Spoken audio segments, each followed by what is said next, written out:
Hello दोस्तों। तो Dalton cables के रिजल्ट आ चुके हैं जिनके बारे में आज हम डिस्कस करेंगे। तो सबसे पहले हम इनका बिजनेस मॉडल ब्रीफ में समझ लेते हैं कि ये लोग करते क्या हैं। अगर आपको इनका बिजनेस मॉडल डिटेल में समझना है तो मेरे चैनल पर एक वीडियो पड़ी हुई है, आप जाके उसको देख सकते हैं। वहाँ मैंने डिटेल में पूरा बिजनेस मॉडल प्लस इनके पिछले क्वार्टर 4 के फाइनेंशियल पूरे वहाँ पर डिटेल से हमने डिस्कस किए हुए हैं। तो ये लोग करते क्या है, लोग जैसे कि इनके नाम से ही पता चलता है आपको कि ये लोग वायर एंड केबल सेगमेंट में काम करने वाली कंपनी वायर एंड केबल बनाते हैं और डिस्ट्रीब्यूट करते हैं। तो ये 75 ईयर से ज़्यादा पुरानी कंपनी है और करेंटली इनको इनकी थर्ड जनरेशन रन कर रही है।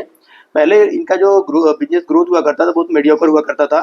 इनका अगर आप 3 साल पहले का डाटा उठा के देखेंगे तो 3 साल पहले तक इनका ग्रोथ बहुत कम हुआ करता था। इनके जो फाइनेंशियल पैरामीटर्स वो भी सब बहुत बिलो लेवल पर थे। तो और शेयर होल्डर्स के लिए भी इन्होंने कोई खास पैसा बनाया नहीं था। लेकिन पिछले 3 सालों से इनका पूरा बिजनेस टर्न अराउंड हुआ है। इनके मैनेजमेंट ने कुछ नए नए हाई ग्रोथ सेक्टर्स में के लिए वायर एंड केबल बनाने शुरू कर दिए हैं, जैसे ईपीसी सेक्टर है, रेलवे है, टेलीकॉम के लिए तो पहले बनाते थे, और स्मार्ट मीटरिंग है।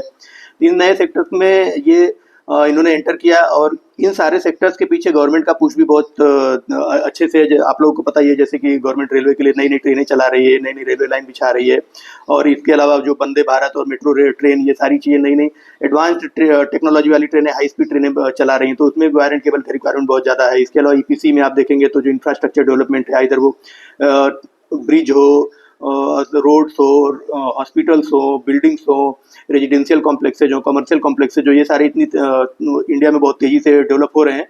तो जिसकी वजह से इनको काफ़ी पुश मिल रहा है। और इंडिया में जो वायर एंड केबल सेगमेंट का ग्रोथ रेट है, वो वायर एंड केबल का सेगमेंट भी बहुत अच्छे रेट से ग्रो कर रहा है। और उसमें जो छोटे प्लेयर्स हैं जिनका मार्केट कैप कम है, वो लोग तो आप देखेंगे बहुत सारे ऐसे प्लेयर्स हैं जो मोर देन 50% से ग्रो कर रहे हैं। तो उसमें डेल्टन केबल का अगर ग्रोथ रेट पिछले 3 सालों का उठा के एवरेज देखेंगे तो 64% के CAGR से लोग ग्रो कर रहे हैं।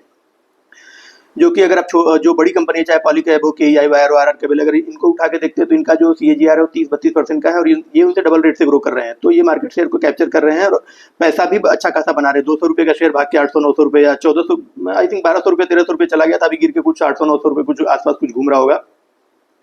तो आप देखेंगे इनका जो कैपेसिटी यूटिलाइजेशन वो भी 81% से कैपेसिटी ये लोग अपना यूटिलाइजेशन कर रहे हैं। 2 प्लांट हैं इनके जो अभी प्रोडक्शन में कंटिन्यूसली चल रहे हैं, और तीसरा प्लांट इनका अंडर कंस्ट्रक्शन चल रहा है, अंडर कैपेक्स चल रहा है। तो उनका कहना है कि ये भी जून 2025 से प्रोडक्शन में कंटिन्यू आ जाएगा, प्रोडक्शन में आ जाएगा। तो इनका रेवेन्यू भी इनके उसमें टोटल सेल्स ग्रोथ में ऐड होना शुरू हो जाएगा।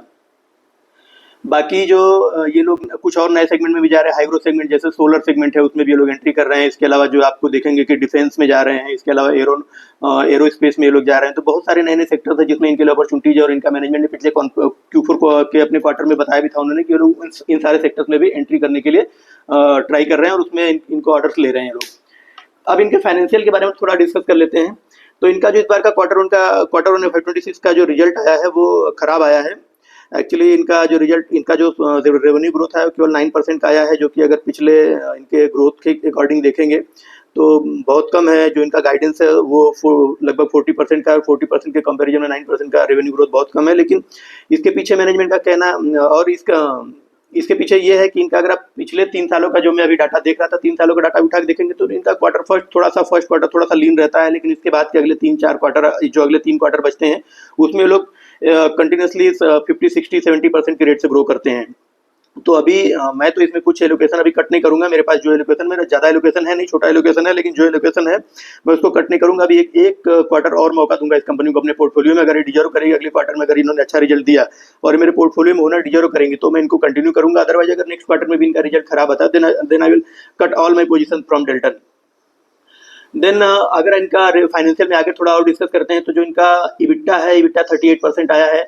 इबिट्टा ग्रोथ 38% आई है, जो कि क्वार्टर 4 में 55% था।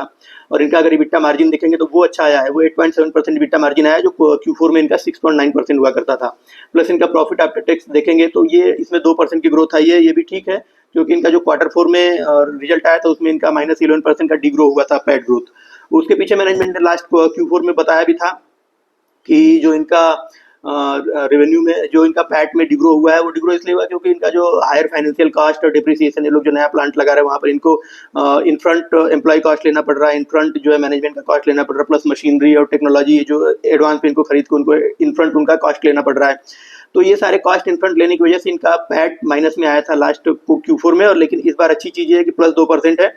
और जबकि अभी वो प्लांट तो एक्टिवली अभी बिजनेस अभी उन्होंने रेवेन्यू जनरेट करना शुरू किया नहीं है, तो अभी भी इनका 2% का प्लस आया है, जबकि इनका पूरा जो पैट जो इनका पैसा है उसमें लग रहा है उस प्लांट के कैपेक्स में। तो इनके पास टोटल ऑर्डर बुक देखेंगे तो 309 करोड़ का है, जो कि पिछले Q4 में इनके पास 300 करोड़ का ऑर्डर बुक था। तो इनके पास ऑर्डर बुक में कोई प्रॉब्लम है नहीं, ऑर्डर बुक इनके पास अच्छा है। प्लस इनका तीसरा प्लांट जून 2025 से एक्टिवली आ जाएगा और उनको रेवेन्यू जनरेट होना शुरू हो जाएगा। इनका ROC ROE भी अगर आप देखेंगे तो 20% के आसपास है, ROE 23% है, ROC 17% है।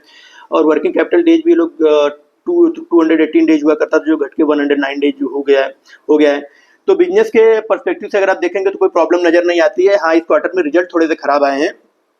और अगर आप जो बड़ी-बड़ी कंपनियाँ, चाहे वो पॉलीकैब हो, केईआई हो, केईआई वायर्स हैं, आरआर केबल हो, या और भी जो कंपनियाँ हैं उनको अगर आप हैवेल्स हो, इन सबका एक्चुअली क्या इन सबका कॉन्फ्रेंस कॉल आप सुनेंगे तो आपको बिजनेस के बहुत सारे जो पर्सपेक्टिव है वो क्लियर होते हैं। एक्चुअली क्या है, डेल्टन केबल छोटी कंपनी है और ये लोग कॉन्फ्रेंस कॉल करते नहीं। अगर ये लोग कॉन्फ्रेंस कॉल करते तो आप इनके बिजनेस के ग्रोथ के बारे में, इनका पैट ग्रोथ, इनका रेवेन्यू ग्रोथ आगे कैसे रहेगा, इनके कौन-कौन से नए-नए सेगमेंट में लोग एंटर कर रहे हैं, बिजनेस के आगे प्लान कैसे हैं, ये सारी चीज़ें पता चलती। लेकिन ये लोग ऐसा कोई कॉन्फ्रेंस कॉल करते नहीं। तो कॉन्फ्रेंस कॉल अगर आपको इस बिजनेस में क्या हो रहा है, वायर एंड केबल सेगमेंट में अगर आपको ये जानना है तो आपको बड़ी कंपनियों के कॉन्फ्रेंस कॉल सुनने पड़ेंगे। इससे आपको पूरा बिजनेस का पर्सपेक्टिव और पूरा विजन आपका क्लियर हो जाएगा कि क्या होने वाला है कमिंग डेज में, कमिंग क्वार्टर्स में, कमिंग ईयर्स में। क्या किस रेट से इंडिया में ग्रोथ आएगी, वायर एंड केबल सेगमेंट में किस रेट से जो है इंटरनेशनल ग्रोथ है, क्या इनका आगे कैपेक्स का क्या प्लान है, आगे इनका जो है कि कितना गवर्नमेंट का पुश क्या है, प्राइवेट प्लेयर्स का क्या पुश है, आगे फिर फर्दर इनको आगे 4-5 साल के बाद बिजनेस कहाँ खड़ा दिखाई देता है, ये सारी चीज़ आपको विजन क्लियर होता है। तो पॉलीकैब जैसे अभी मैंने पॉलीकैब का सुना था कॉन्फ्रेंस कॉल, तो पॉलीकैब ने अपने कॉन्फ्रेंस कॉल में क्लियर बोला था कि आगे आने वाले 7-8 सालों तक बिजनेस में कोई प्रॉब्लम नहीं है, क्योंकि इंडिया में जितनी डिमांड है वायर एंड केबल सेगमेंट में, उतनी डिमांड सारे प्लेयर मिलके भी पूरा नहीं कर पा रहे हैं।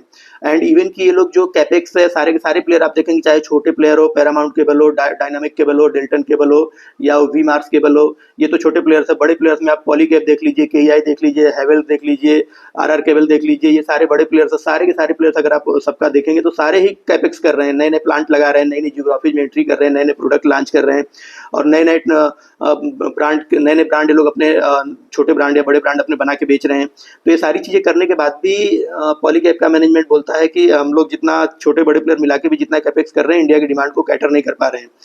तो और आगे आने वाले 7-8 सालों तक बिजनेस में कोई भी इनको ड्रॉबैक नहीं दिखता है, सब कुछ अच्छा दिखाई दे रहा है। तो और इनका भी मैनेजमेंट का यही कहना है कि हम लोग जितना कैपेक्स कर रहे हैं ये सफिशिएंट नहीं, हमको जितना ऑर्डर है उनको ऑर्डर इनको लूज करने पड़ रहे हैं, क्योंकि ये उतना कैपेबल नहीं, उतना कैपेक्स ही कर नहीं पा रहे। तो आगे आने वाले समय में हम इनके बिजनेस को और ट्रैक करेंगे। अगर ये लोग अपने बिजनेस में फर्दर कुछ नेक्स्ट क्वार्टर में अगर इनका रेवेन्यू सही आता है, revenue as per their guidance आता है, देन हम इसमें एलोकेशन बढ़ाएंगे। अदरवाइज फिर एक क्वार्टर और देखने के बाद अगर इनका बिजनेस सही ग्रोथ डायरेक्शन में ग्रो नहीं करता है, देन हम अब इसमें अपना एलोकेशन आप लोग चाहें तो काट सकते हैं, या जो भी आपकी जो इच्छा हो, लेकिन मैं तो इसमें एलोकेशन अपना कम करूंगा। तो आपको इस बिजनेस से रिलेटेड कोई और क्वेश्चन हो तो आप जरूर पूछ सकते हैं, कमेंट बॉक्स में डाल सकते हैं। Thank you.